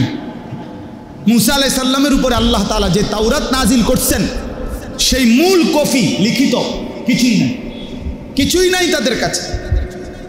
হিন্দু ধর্মের তারা নিজেরাও দাবি করে না যেগুলো আসমানি কিতাব, এটি হেরা কয়েন, তারার এগুলো তারার যে বানানো, এটা তারাও বলে, তারাও বুঝে এই বেদ, পুরাণ, গীতা, ভগবত কি কি যেন কয়, এগুলো আপনার রামায়ণ, এগুলো সব তাদের বানানো। তাইলে ইহুদিদের কাছে আসমানি কিতাব বর্তমানে নাই, খ্রিস্টানদের কাছে আসমানি কিতাব নাই, হিন্দুদের কাছে আসমানি কিতাব নাই, কিন্তু আমাদের কাছে ছিল। বাপ, আমাদের 30 পারা কোরআন সেই প্রথম দিন থেকে 40 বছর বয়সে গারে হেরাতে যেই শব্দে নাজিল হয়েছে, আল্লাহর কসম আজকে পর্যন্ত সেই শব্দে হুবহু কোরআন আছে। তাহলে এতটা নিখুঁত কিতাব, সারা পৃথিবীর কাছে এটা প্রমাণিত আমাদের কোরআন নিখুঁত, আমাদের কোরআন আসল কোরআন, আমাদের কোরআন নবীজির উপরে নাজিলকৃত যেটা, সেটাই এটা। তারপরও আমরা নষ্ট হলাম কেন? তারপরও আমাদের ইসলাম আমাদের বুঝে আসে না কেন? আমাদের জিন্দিগির মধ্যে রাসূলুল্লাহ সাল্লাল্লাহু আলাইহি ওয়াসাল্লামের নমুনা নাই কেন? আমরা কেন ইসলামকে প্রিয় মনে করলাম না? নবীজি সাল্লাল্লাহু আলাইহি সাল্লামের যুবক ভাই, তোমাদেরকে বলছি ভাই, রাসূলুল্লাহ সাল্লাল্লাহু আলাইহি সাল্লামের একটা সুন্নাত, এক সুন্নাত যদি আমারই প্রিয় না হয়, মিসওয়াক যদি আমারই করতে মনে না থাকে, তো এটা কার জন্য নবী বলেছে? দস্তরখান যদি আমার বিছাইতে মনে না থাকে, তো রাসূলুল্লাহ সাল্লাল্লাহু আলাইহি সাল্লাম এই সুন্নাত কার জন্য? বাম পাও দিয়া টয়লেটে ঢুকা নবীজির সুন্নাত, এটা যদি আমারই মনে না থাকে মুসলমান হইয়া, তো এটা কে পালন করবে? বলেন না, মানে হিন্দুরা, বৌদ্ধরা, নবীজির সুন্নত কার জন্য বলেন তো? আমারই যে মনে নাই, আপনি যে ভুলে যান। বলেন, আল্লাহ নবী সাল্লাল্লাহু আলাইহি সাল্লাম দাড়ি কাটতে এতবার নিষেধ করলেন, এতবার সরাসরি বললেন এটা মুশরিকের চিহ্ন, এটা বেঈমানের চিহ্ন। আপনি এটা বুঝলেন না কেন? কেন বুঝলেন না আপনি এটা? আপনি বললে হুজুরের সাথে রাগ করেন, হ্যাঁ হুজুর আর কথা নাই, আরে আমি আরো কথা আছে, আগে এত কথা কইছি না, কথা বলেন না কেন? ও 6টা 20 থেকে তো কথা বলতেছি, তো প্রথম থেকে কি দাড়ি করছিলাম? তারও কথা তো আছে। তাইলে আফসোসের বিষয়, প্রতিনিয়ত আমরা রাসূলুল্লাহ সাল্লাল্লাহু আলাইহি ওয়াসাল্লামের সুন্নাত আমাদের কাছে পছন্দ হয় না। আমরা সমস্ত কিছুতে একটা একটা করে রসুলের তরিকা, ইসলামের তরিকাটাকে বাদ দিয়া ওইটার জায়গার মধ্যে সামাজিক কুপ্রথা, মানুষের একটা বিয়ের অনুষ্ঠান গেলে মুসলমানের এখন হায় আফসোস, এখানে পুরাটা বিয়ের মধ্যে আপনি যদি ওই করোনা টেস্ট করে যেই মেশিন দিয়ে, এটা সবচেয়ে সূক্ষ্ম, এটা কোনো ডাইরেক্ট আলটা মেশিন না, আরো ডেয়ারিং মেশিন, বুঝেন নাই? করোনা টেস্ট করতো যেই মেশিন দিয়া, এটা কোনো জ্যানতেন মেশিন না। ওই মেশিন দিয়েও যদি চেক করে পুরা বিয়ের অনুষ্ঠানে, তাইলে মুসলমানের বিয়েতে রাসূলুল্লাহ সাল্লাল্লাহু আলাইহি ওয়াসাল্লামের সুন্নাতটা কোথায় খুঁজেও পাওয়া যায়, খুঁজেও। গায়ে হলুদ এটা রাসূলুল্লাহ সাল্লাল্লাহু আলাইহি ওয়াসাল্লামের সুন্নাত। 70,000 1 লাখ টাকার এই গেট, এটা রাসূলুল্লাহ সাল্লাল্লাহু আলাইহি ওয়াসাল্লামের সুন্নাত। হ্যাঁ, তাই আপনি প্রাইভেট কারটা যে এতগুলো ফুল দিয়া সাজাইলেন, আমি বহুবার জিজ্ঞাসা করছি আমার জীবনে যে ভাই বিয়ে কার, বিয়ে কার? কয় যে এই ছেলের বিয়া। আমি বলে আমার তো মনে হয় বিয়া প্রাইভেট কারের। বহু জায়গায় বলছি মফিজা, আরে বিয়া তো প্রাইভেট কারের বিয়া, কারণ ফুল দিয়া সাজাইছে প্রাইভেট কারের বিয়ে করবো হেইতে। এত বড় তার সারা সিরা পাগল আমার দৃষ্টিতে আর কেউ নেই। বেড়া মাতাল যদি বুঝি মানুষ এত মাতাল হয় কিরে বেওকুফ, বিয়ে করে এইতে ফুল দিয়া সাজায় প্রাইভেট কারে, এরকম আহাম্মক মানুষ কেমন হয়? এত বোকা মানুষ হবে কেন? বিয়ে করাবেন ওরে না, প্রাইভেট কারে না বিয়ে করাবেন, একটা সিএনজির লগে। আস্তাগফিরুল্লাহ, আস্তাগফিরুল্লাহ। বহুতই আফসোস, বহুতই আফসোস।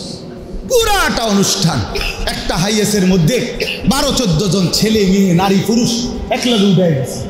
পুরাটা প্যান্ডেলের ভিতরে বেটা বেটি একলগে খাইতেছে, মেয়েটারে সাজাইতেছে, বরের পক্ষের একটার পর একটা ছেলে গিয়া গিয়া মোবাইলে ছবি তুলতেছে। হায় আস্তাগফিরুল্লাহ। আরে নাফরমান মুসলমান, ইসলাম কোথায়? সুন্নাত কোথায়? হ্যাঁ, আমি একবার বললাম এক জায়গায় যে আপনারা বলেন এখন তো আমি ছেলেটাকে কবুল করাইলে নবী সাল্লাল্লাহু আলাইহি সাল্লাম একটা দোয়া পড়তে বলছে। এই যারা বিবাহের কবুলটা শোনে ছেলের মুখে, তখন নবীজি একটা দোয়া সবাই নিয়ে পড়তেন। এই দোয়াটা কি কর কেউ জানে না, আপনি খবর নেন, কেউ বলতে পারবে না। বরঞ্চ কি নিজেরা নিয়ম বানায় নিছে, এই বেটা বিয়ের কবুল বললেই তারে এই খারো খারো সালাম দে, সালাম দে, বিয়ে করছো সালাম দে। ওহ, বিয়ে করলে সালাম দিতে হবে, সালাম তো ছোটবেলা থেকেই দিতে হবে, বিয়ে করলে সালাম দিবে কেন? বিবাহের সাথে তার সালামের কি সম্পর্ক বলেন না? সম্পূর্ণ একটি অযৌক্তিক ফালতু বিষয় এটার মধ্যে যোগ করে বলে সালাম দেওয়া খারাপ নি না, সালাম দেওয়া খারাপ না, আমি বলছি নি খারাপ, কিন্তু এখানে তো নির্দিষ্ট দোয়া আছে। কথা বুঝেন নাই আপনার? বারাকাল্লাহু লাকা ওয়া বারাকা আলাইকা ওয়া জামাআ বাইনাকুমা ফি খাইরিন, এখানে তো নির্ধারিত দোয়া আছে যে এই দোয়াটা নবীজি পড়তেন সবাইকে নিয়ে। আপনি ওই দোয়াটা না পড়বেন, আপনি ওই দোয়াটা না শিখবেন। তার মানে জীবনের সব জায়গায় আমাদের ফিকির হলো আল্লাহ নবী সাল্লাল্লাহু আলাইহি সাল্লামকে ত্যাগ করা, ইসলামকে ত্যাগ করা, কোরআনকে ত্যাগ করা। তো তাকওয়া হবে কিভাবে? আখিরাতের মুক্তি মিলবে কিভাবে? কোরআনুল কারীমের মধ্যে আল্লাহ তাআলা বলছেন, বাবা আল্লাহ বলছেন আমি জান্নাত বানাইছি কার জন্য জানো? উইদ্দাত লিল মুত্তাকিন, আমি মুত্তাকিদের জন্য জান্নাত বানাইছি। তাকওয়া বুঝাই দিবা, আমি আল্লাহ থেকে জান্নাত বুঝে নিব। তাকওয়া মানে মূল অর্থ হলো দুইটা, তারকুল মুনকারাত, গুনাহ ছেড়ে দেওয়া, ফিআলুল খায়রাত, সমস্ত বন্দেগী আল্লাহর হুকুম নেক কাজগুলো পালন করা। আর এই দুইটা যে করে তার কলিজার ভিতরে আল্লাহর ভয় আছে এ কথা প্রমাণ করে। কেন গুনাহ ছেড়ে দিল? আল্লাহর ভয়ে। কেন ইবাদত বন্দেগী করতে থাকলো? আল্লাহর ভয়। তাকওয়ার আরেকটা অর্থ হইল আইয়ুতাআ ফালা ইউসা, আইয়ুশকারা ফালা ইউকফার, আইয়ুযকারা ফালা ইউনসা। আল্লাহ তাআলার সার্বক্ষণিক ইবাদত করা, কখনোই আল্লাহর নাফরমানি না করা। আল্লাহ তাআলার সার্বক্ষণিক কৃতজ্ঞতা আদায় করা, কখনোই আল্লাহর অকৃতজ্ঞ না হওয়া। আর 3 নম্বর, সর্বদাই আল্লাহকে স্মরণ করা, আল্লাহর জিকির করা, কখনোই আল্লাহকে ভুলে না যাওয়া। এরকম ব্যক্তিকে বলা হয় মুত্তাকি। এই গুণকে বলে তাকওয়া। এর মধ্যে আপনি পৃষ্ঠায় পৃষ্ঠায় সূরায় সূরায় দেখবেন আল্লাহ তাআলা তাকওয়ার কথা বলছেন। সূরা বাকারার প্রথম কথা শুরু করে দিয়েছেন হুদাল্লিল মুত্তাকিন। মুত্তাকিদের জন্য আমি আল্লাহ কোরআন হেদায়েত। যারা আমার রাস্তায় চলতে চায়, যারা গুনাহ থেকে বাঁচতে চায়, যারা নেক আমলে থাকতে চায়, যারা জান্নাত পেতে চায়, আল্লাহ বলেন কোরআন তাদের জন্য দিলাম। তোমাকে মুত্তাকি বানাবা তুমি, চলো কোরআন হাতে নাও, এটা তোমাকে মুত্তাকি বানায় দিবে, এটা তোমার জান্নাত পর্যন্ত পৌঁছায় দিবে। আজকে আফসোসের বিষয়, আল্লাহর ভয় আমাদের কলিজা, আমারও নাই, আপনারও নাই, আপনারও। আমরা কিতাবে পড়ছি হযরত ওমর রাদিয়াল্লাহু তাআলা আনহুর জামানায় যখন তিনি খলিফা ছিলেন, তখন একদিন তিনি লম্বা দূরে এক জায়গায় সফরে গেছেন। সফর থেকে ফিরতি পথে তিনি একা ফিরছেন মদিনায়। পথিমধ্যে প্রচণ্ড তৃষ্ণার্ত হয়ে গেছেন উনি, ওনার কাছে কোনো পানিও শেষ, কিচ্ছু নেই। তখন উনি দূরে তাকায় দেখলেন একটা রাখাল ছেলে কতগুলো বকরি চড়াইতেছে। এই বকরি চড়ানো রাখাল ছেলেটার কাছে তিনি গেলেন। গিয়া ওমর রাদিয়াল্লাহু তাআলা আনহু বললেন, সালাম দিলেন, সালামু আলাইকুম ওয়া রাহমাতুল্লাহ। তো রাখাল ছেলেটা জবাব দিল, ওয়া আলাইকুমুস সালাম ওয়া রাহমাতুল্লাহ। হযরত ওমর বুঝলেন ছেলেটা মুসলমান, যেহেতু কিসের জবাব দিছে? সালামের জবাব দিছে। এবার ওমর রাদিয়াল্লাহু তাআলা আনহু বললেন, হ্যাঁ যে বাবা ভাই আমি একজন মুসাফির।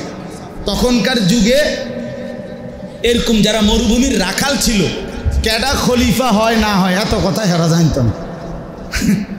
আমাদের এই আজ থেকে 20-30 বছর আগেও আমাদের ওই নোয়াখালী চৌমুনি চরের এলাকার বহু মানুষ আছে, এমনও ছিল, বা এরকম বিভিন্ন অঞ্চলের একবারে অজপাড়াগা গ্রামে এমনও মানুষ ছিল যারা কে প্রেসিডেন্ট কে প্রধানমন্ত্রী তা জানেও না, এত খবর দরকার। কথার কথাই বললাম, তাইলে অত চিন্ত না ওমরকে। তো ওমর রাদিয়াল্লাহু তাআলা আনহু বললেন যে রাখাল ভাই আমি প্রচণ্ড তৃষ্ণার্ত, আমি একজন মুসাফির, তুমি যদি তোমার দুধওয়ালা একটা বকরি ছাগল থেকে আমার একটু দুধ পান করাও, আমার তৃষ্ণাটা মিটবে। তো রাখাল ছেলেটা বলল, জনাব নিঃসন্দেহে আপনি মুসাফির, আপনাকে মেহমানদারি করা আমার উচিত, আমার ধর্মের দৃষ্টিকোণেও উচিত, কিন্তু সমস্যা হচ্ছে জনাব আমি এই রাখাল, আমি এই বকরিগুলো আমার না, আমি আমার মনিবের পক্ষ থেকে রাখাল, শুধু আমারে এগুলোর চড়াইবার অনুমতি দিছে, কাউকে কোনো কিছু খাওয়াবার অনুমতি আমার মনিব আমারে তো দেয় নাই।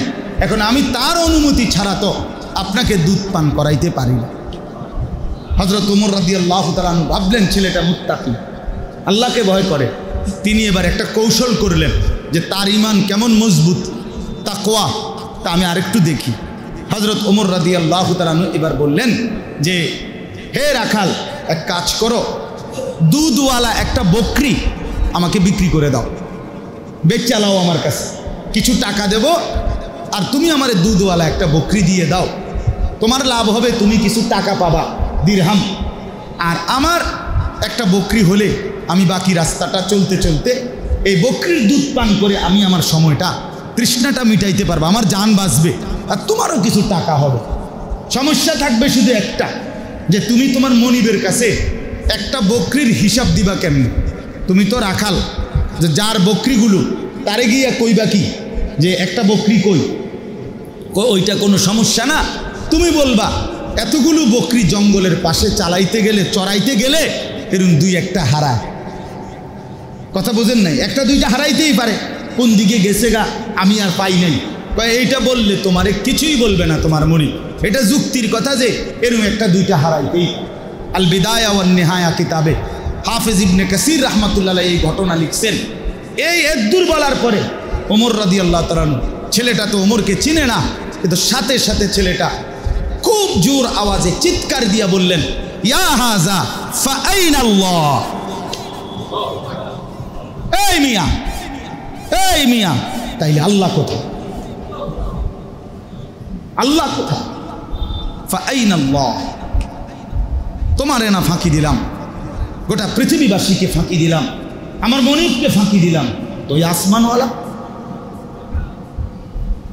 তাকে ফাঁকি দেব? তাকে ফাঁকি দেব? হযরত ওমর রাদিয়াল্লাহু তাআলা আনহু জড়িয়ে ধরে ওই যুবককে বললেন, যুবক, তোমার মতো নওজোয়ান মুসলমানের ধর্মে যতদিন থাকবে ততদিন ইসলামকে কেউ ঠেকাইতে পারবে। তাকওয়া চাই, মুত্তাকি এমন হওয়া চাই যে আল্লাহকে সর্বদা ভয় করে, রাতের অন্ধকারেও দিনের আলোতেও, একাকিতেও প্রকাশ্যেও। পুরা কোরআনুল কারীমের মধ্যে আল্লাহ তাআলা বলছে, বান্দা গুনাহ থেকে বাঁচবার মজবুত সিদ্ধান্ত নাও, বন্দেগী করবার সিদ্ধান্ত নাও। বলে আমি সব গুনাহ ছাড়তে পারবনি, আমি সব বন্দেগী করতে পারবনি। আল্লাহ বলেন, তুমি ছাড়বানি এটা আগে কও, তুমি আমল করবানি এটা আগে সিদ্ধান্ত দাও। তো আমি আল্লাহ ইয়াজআল লাকুম ফুরকানা, তোমার অন্তরে গুনাহ থেকে বাঁচবার মতো, শক্তি হওয়ার মতো, ইবাদত করার মতো শক্তি সম্পন্ন একটি ফুরকান, একটি বাতি, একটি পার্থক্যকারী থার্মোমিটার, অ্যাটম শক্তি আমি কলিজার মধ্যে দিয়ে দেব। ইন তাত্তাকুল্লাহ ইয়াজআল লাকুম ফুরকানা। তুমি আগে সিদ্ধান্ত নাও যে আমি আল্লাহ আপনাকে নারাজ করব না, আমি আপনার হুকুম ছাড়ব না। আল্লাহ বলেন, বান্দা আমি কসম বলছি, বান্দা আমি তোমার জিন্দেগি সহজ করে দেব। আমি পারবা, তুমি পারবা, পারবো না কেন? ওয়াহদি ইলাইহি মান ইউনীব। আল্লাহ তাআলা বলে, বান্দা তুমি যদি আমার দিকে একটু ঝুঁকে আসো, বাকিটা আমি আগাইয়া তোমার হেদায়েত দিয়ে দেব। তুমি আসবা 1 বিঘত, আমি আসবো 1 হাত। তুমি আসবা 1 হাত, আমি আসবো 2 হাত। তুমি আসবা হাঁটতে হাঁটতে, আমি আসবো দৌড়তে দৌড়তে। আমি তোমার আগে থাকবো, তুমি আসো, আমার দিকে আসো বান্দা। এই জন্য ভাইয়া আল্লাহ তাআলা কোরআনুল কারীমের মধ্যে বলছেন, তুবু ইলাল্লাহি জামিআন আইয়ুহাল মুমিনুন লাআল্লাকুম তুফলিহুন। হে ঈমানদার, তোমরা সকলেই তওবা করে গুনাহ ছেড়ে আমি আল্লাহর দিকে ফিরে আসো, নিশ্চিত তোমরা সফল হবে। আমার বন্ধু, সফলতা আল্লাহ বলছেন গুনাহ ছেড়ে দেওয়ার মধ্যে, সফলতা আল্লাহকে রাজি করার মধ্যে, সেজদার মধ্যে সফলতা, গোলামির মধ্যে সফলতা। যে কপাল আল্লাহর জন্য সেজদা দেয় না, এ তো ব্যর্থ মানুষ, এ তো গাদ্দার, এ তো গাদ্দার।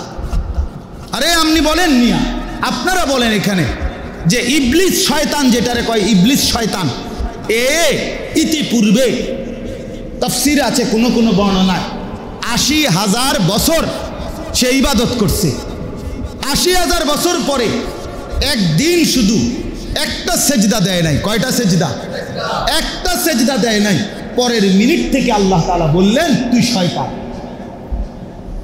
তুই শয়তান বেটা, তুই রাজিম, তুই অভিশপ্ত, তুই মালউন, তুই লানতপ্রাপ্ত, তুই মারদুদ, বিতাড়িত। ওয়া ইন্না আলাইকা লানাতি ইলা ইয়াউমিদ্দিন। কোরআনের সরাসরি আয়াত। আল্লাহ বলছেন, বেঈমান, আজকের থেকে কিয়ামত পর্যন্ত তোর উপরে আমি আল্লাহর লানত চলবে। এই নওজোয়ান, এই কয়েকজন নওজোয়ান তোমাদেরকে বললাম ভাইয়া, যে কপাল সেজদা দেয় না, তো আল্লাহ তাআলা বলেন একটি সেজদা না দেওয়ার কারণে পরে আমি কিয়ামত পর্যন্তের জন্য লানতের যোগ্য বানাইলাম। আমার আপনার কতগুলো সেজদা ছুটে গেছে। হ্যাঁ, ফজরের 4 রাকাত নামাজে 8টা সেজদা ছুটে গেছে। জোহরের 12 রাকাত নামাজে 4 12 দুগুণে 24টা সেজদা ছুটে গেছে। এতগুলো সেজদা ছেড়ে দেওয়ার পর আমি আপনি কি পরিমাণ আল্লাহর অভিশপ্ত। সেখানে যে এখনো আল্লাহ তাআলা ভাত খাওয়ায়, সেখানে আল্লাহ তাআলা এখনো যে আসমান ও জমিন দিয়ে পালতেছে, নাই তো হিসাবে কত আগে লাথি দিয়ে জাহান্নামে ফেলে দেওয়ার কথা। কাল্লা ইযা বালাগাতিত তারাকি ওয়া কিলা মান রাক ওয়া যান্না আন্নাহু আল-ফিরাক ওয়ালতাফাতিস সাকু বিস-সাক ইলা রাব্বিকা ইয়াওমা ইদিনিল মাসাক। আল্লাহ বলে, নাফরমান মনে রাখবি, জান কবজের সময় মালাকুল মউত আজরাইল যখন তোকে কলিজার মধ্য থেকে রুহুটা ধরে টান মারবে, একটা টানে ছিঁড়া ফেলবে, তখন তোর রুহু কণ্ঠনালীর কাছে চলে আসবে, বের হতে চাইবে না। কোনো জিনিস শক্ত পলিথিন যদি কোনো কিছুর মধ্যে একদম টাইট করে লাগানো থাকে, এটা স্বাভাবিক খোলা যায় না। ওই মোবাইলের যে বক্স, মোবাইলের বক্সের উপরে দেখবেন একটা পাতলা পলিথিন একদম টাইট করে লাগানো থাকে। এই পলিথিনটা কোনো আমি টান দিলে খুলতো না। এটা খুলতে হলে কী করতে হবে? সিরা সিরা খুলতে হবে, টাইনা টাইনা। আল্লাহর কসম, নবী বলছে কোনো নাফরমানের রুহু এই কণ্ঠনালীর থেকে বাইর হইতে চায় না, তখন মালাকুল মউত আজরাইল ধইরা এইরকম সিরা টাইনা হেসাইয়ার পরে বাহির, টাইনা টাইনা সিরা বাহির। কাল্লা ইযা বালাগাতিত তারাকি ফালাউলা ইযা বালাগাতিল হুলকুম ওয়া আনতুম হিনাইযিন তানজুরুন ওয়া নাহনু আকরাবু ইলাইহি মিনকুম ওয়ালাকিন লা তুবসিরুন তারজিউনাহা ইন কুনতুম সাদিকিন। আল্লাহ বলে, বেঈমান, যদি মনে করো আমি আল্লাহর কাছে যেতে হবে না, তো তোর যে নাফরমান স্বজন তার কণ্ঠনালীর কাছে যখন রুহু চলে আসে, মৃত্যু যন্ত্রণায় ছটফট করে, তো তুমি তারে ফিরাইয়া রাখো, তার জিউনাহা, তারে ফিরাইয়া আনো, তার রুহু ধরে রাখো, ওই সম্ভব? আচ্ছা বলেন, এইবার বলেন, আল্লাহ কোরআনে স্পষ্ট বলছেন এইখানে যে মনে রেখো বান্দা, মৃত্যু যন্ত্রণা হবে কার? এই কলিজার থেকে রুহু টাইনা হেসরাইয়া সিরা। নবীজি উদাহরণ দিছে, আমি তো ওই পলিথিনের উদাহরণ দিছি। নবীজির জামানায় ওই সময় উদাহরণ দিয়ে বুঝাইছে, আপনারাও বুঝবেন। ওই যে শিক কাবাব, শিকের মধ্যে যে গোশত লাগাইয়া কাবাব খায় না, কথা বলেন না কেন? এই কাবাবের গোশতটা যখন খুলে ফেলে, তখন এর পরেও শিকের মধ্যে কুদুর কুদুর গোশত লাগিয়া থাকে, থাকে কি না বলে? এই গোশত এমনি স্বাভাবিকভাবে পড়ে না, টাইনা টাইনা বাইর করতে হয়, অথবা ভিজা কোনো কাপড় দিয়া এটারে টাইনা টাইনা কি করতে হয়? পরিষ্কার করতে। শিক, আল্লাহ নবী সাল্লাল্লাহু আলাইহি ওয়াসাল্লাম বলেন, এই শিকের এই গোশতগুলো যেইভাবে ভিজা কাপড় দিয়া টেনে টেনে বের করে, পরিষ্কার করে, তোর রুহুটা নাফরমান এইভাবে মালাকুল মউত টানতে টানতে বের করে, ছিঁড়া ছিঁড়া বাহির করে। এখন কেন মৃত্যুর যন্ত্রণা এত ভয়ানক হবে কেন? রুহুটা এভাবে ছিঁড়বে কেন?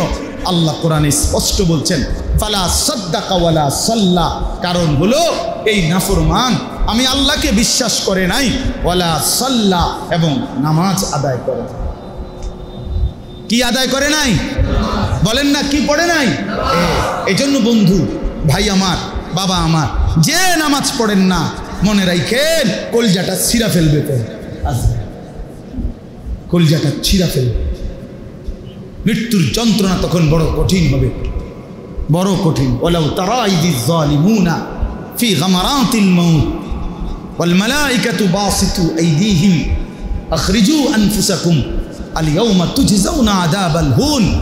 আল্লাহ বলেন, হে নবী, নবীকে আল্লাহ বলতেছেন, বন্ধু বিশ্বাস করেন, আপনারা যদি আমি দেখাইতাম জালেমের মৃত্যুর সময় যন্ত্রণাটা কত কঠিন হবে, নবীকে আল্লাহ বলতেছেন। আরে বন্ধু, আপনারা যদি দেখাইতাম তো বুঝতেন কষ্ট কারে কর। ফেরেশতারা নাফরমানকে ডেকে বলবে, মালাকুল মউত, এই বেঈমান, বাইর হ, রূহ, আখরিজু আনফুসাকুম, দেহ থেকে রুহুটা বের কর, বাইর। এরপরে ফেরেশতা টাইনা বাহির করে ছিঁড়া, এরপরে বলবে, আল ইয়াউমা তুজজাউনা আযাবাল হুন, নাফরমান, আজকে তোকে তোর সারা জিন্দেগির নাফরমানির যন্ত্রণাদায়ক আযাব এখন দেওয়া হবে। এখন বুঝ, এখন কবরে ফেলাইয়াই আল্লাহ তাআলা যখন হুকুম করবে ফেরেশতাকে, জাহান্নামের পোশাক পরিয়ে দাও, জাহান্নামের বিছানা বিছায়া দাও, ফেরেশতারা জাহান্নামের পোশাক আর বিছানা বিছায়া যখন চলে যাবে, আল্লাহর কসম, নবী বলেন, নাফরমানের কবরে তখন বাম পাশের মাটি ডান দিকে ধাক্কা দিবে, ডান দিকের মাটি বাম দিকে চাপ দিবে, আর আল্লাহর নবী বলেন, এই ডান পাশের হাড্ডি এবং পাঁজরের হাড্ডি ভাঙ্গা চুরচুর হয়ে বাম দিকে চলে আসবে, বাম দিকের হাড্ডি চুরচুর হয়ে ভাঙ্গা ডান দিকে হইয়া গুড়া গুড়া পাউডার হয়ে। যেন খামখেয়ালি মনে করেন না, খামখেয়ালি মনে, বাতের থালা আর একটা বিল্ডিং, একটা মোটর সাইকেল, একটা মোবাইল, হ্যাঁ, এক সেট সোফা, এই কিছু পাইয়া এই জিন্দিগিটাকে খুব কামিয়াবি মনে করেন, আমরা বেওকুফ না, আপনারা চালাক না, যে দিন মানে সেই বুদ্ধি। আল কাইয়িসু মান দানা নাফসাহু, নবীজি বলছে যে নিজের হিসাব রাখে, নিজের দিকে খেয়াল রাখে, নিজের জিন্দিগির হিসাব করে, সে বুদ্ধিমান, সে বুদ্ধিমান। অতএব দয়া করে ভাবতে শিখেন। আজকে সবক এটা আমার তাকওয়া। কি বলেন না? আবার বলেন। কোরআনের সবচেয়ে বেশি ব্যবহৃত শব্দের মধ্যে এটা একটা, তাকওয়া। তাকওয়া ঘুরে ঘুরে আল্লাহ বলছে ওয়াত্তাকুল্লাহ ওয়াত্তাকুল্লাহ ওয়াত্তাকুল্লাহ। নবীজি সাল্লাল্লাহু আলাইহি সাল্লাম সবচেয়ে বেশি খুতবার মধ্যে 3টা আয়াত পড়তেন। এই 3টি আয়াত নবীজি যখন খুতবা দিতেন সবচেয়ে বেশি 3টা আয়াত নবী পড়তেন। এই 3 আয়াতের কথা একটাই, ইত্তাকুল্লাহ ইত্তাকুল্লাহ ইত্তাকুল্লাহ। এই 3 কথা নবীজি 3 বার 3 আয়াতে এটাই বলতেন, আল্লাহকে ভয় করো, আল্লাহকে ভয় করো, আল্লাহকে। হাদিসের মধ্যে আছে নবীজি যেই কোনো সাহাবী পুরুষ নারীর বিবাহ পড়াইলে বিবাহের একটা খুতবা পড়তেন। বিবাহের একটা কি আছে? খুতবা আছে।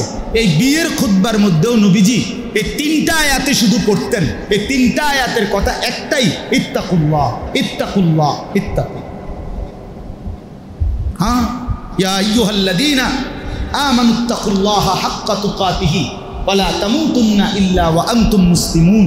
এই একটা আয়াত, ইয়া আইয়ুহান নাসুত্তাকু রাব্বাকুম আল্লাযী খালাকাকুম মিন নাফসিন ওয়াহিদা ওয়া খালাকা মিনহা যাওজাহা ওয়া বাসসা মিনহুমা রিজালান কাসীরান ওয়া নিসা। এই একটা আয়াত। আরেকটা হলো ইয়া আইয়ুহাল্লাযীনা আমানুত্তাকুল্লাহা ওয়া কুলু কওলান সাদীদা ইউসলিহ লাকুম আ'মালাকুম ওয়া ইয়াগফির লাকুম যুনুবাকুম ওয়া মান ইউতি'ইল্লাহা ওয়া রাসূলাহু ফাকাদ ফাযা ফাওজান আযীমা। আল্লাহকে ভয় করো, আল্লাহকে ভয় করো, আল্লাহকে ভয় করো, আল্লাহকে ডরো, আল্লাহকে ভয় করো। এজন্য চলেন আজকে এটাই সবক পেয়ে, আল্লাহকে ভয় করো। আলহামদুলিল্লাহ, আমার প্রিয় মাওলানা মফিজ ভাই বলছেন আমার আজকে আরো 2টা বয়ান আছে। আমি শুধুমাত্র কোনোভাবে কোনো সাইড ছিল না, শুধু আমি বলছি যে আমরা এই নতুন করে আবারও এই মসজিদ, এটা আমাদের শহরের প্রাণ কেন্দ্র। আমরা আপনাদেরকে মহব্বত করি, আপনারাও আমাদেরকে মহব্বত করেন। আমি দিল থেকে বললাম, ইনশাআল্লাহ আমিও সহযোগিতা করব, চেষ্টা করব। কিন্তু আপনাদের কাছে এই মহল্লার যুবক ভাই, আসে বাবারা যারা আছেন, সবাই মিলে আপনারা দিল থেকে চান যে ইনশাআল্লাহ এখানে একটা মাসিক ইসলাহি মজলিস আল্লাহ যেন চালু করে দেয়। প্রতি মাসে যদি এরকম ঘন্টাখানিক বয়ান হয়, এটা কি খুব লস হয়ে যাবে? খুব বিরাট খরচ হয়ে যাবে? তেমন কিছু হয়, কিন্তু ফায়দা হয়। একদিনে জোনায়েদ বাগদাদি হয় না। আমরাও জান, আজকে আপনারা করে যে এখন দরজা জানালা বন্ধ করেন, সবগুলো এখন জোনায়েদ বাগদাদি বাইরেই সোজা করে নেন, এরকম। এটা কি কথা কইলেগুনি গাছ জোরের কথা বোঝেন না আপনারা? কি 1 ঘন্টাতে আব্দুল কাদের জিলানি বানাই দিবে? না, আব্দুল কাদের জিলানি নিজে হয়েছিনি একদিনে, বোঝেন নাই আমার কথাটা? বাইজিদ বুস্তামি নিজে, বাইজিদ বুস্তামি কি একদিনে হয়েছে? তো আমরা ওইরকম। এই জন্য ধীরে ধীরে শুনতে হবে, বারবার বলতে হবে, কলিজার মধ্যে ধাক্কা লাগবে, ধাক্কা লাগবে। একদিন আল্লাহ তাআলা পুরা জিন্দেগি সুন্দর বানায় দেবে। এটাই কোনো একদিন মালিকের দয়া হলে কত মানুষ জীবনে দেখছি, আলহামদুলিল্লাহ, জিন্দেগি বদলায় গেছে, জিন্দেগি বদলায় গেছে। এজন্য নিয়মিত মাসিক এই মজলিসটা আপনারা চালু রাখবার ফিকির করবেন, বলেন ইনশাআল্লাহ। সব মাসে প্রয়োজনে নিজেরা মশওয়ারা করে অল্প অল্প করে সহযোগিতা করবেন। কেউ 100 টাকা দিলেন, কেউ 500 টাকা দিলেন, কেউ 200 টাকা দিলেন, কেউ 1000 টাকা দিলেন, মিলে সবাই মিলাইয়া আপনারা মজলিসটা চালু রাখবেন। যেমনে হয় মজলিস যদি চালু থাকে, ইনশাআল্লাহ আমাদের কুমিল্লায় অনেক বড় বড় বুজুর্গ ওলামায়ে কেরাম আছে। কুমিল্লা কাসিমুল উলুম মাদ্রাসা, কুমিল্লা রানীর বাজার মাদ্রাসা, কুমিল্লা বরুরা মাদ্রাসা, আমার শায়েখ আল্লামা মুফতি মুশতাকুন নবী সাহেব হজরতের সুদুন্নপুর মাদ্রাসা আগামী মাসে আসবে হজরত। মাশাআল্লাহ, বলেন আলহামদুলিল্লাহ। আমরাও চেষ্টা করব আসতে সময় সুযোগে। আপনাদের সবার কাছে অনুরোধ, আপনারা সবাই মিলে ওয়াদা করেন যে ইনশাআল্লাহ এই ইসলাহি মজলিসটা চালু রাখবেন, বলেন ইনশাআল্লাহ। মাদ্রাসা মফিজ ভাই আমার কাছে বলছে, আমরাও ইনশাআল্লাহ মাদ্রাসার ব্যাপারে যেই কোনো রকমের সহযোগিতা ইনশাআল্লাহ সম্পূর্ণ নতুন করে যা দরকার।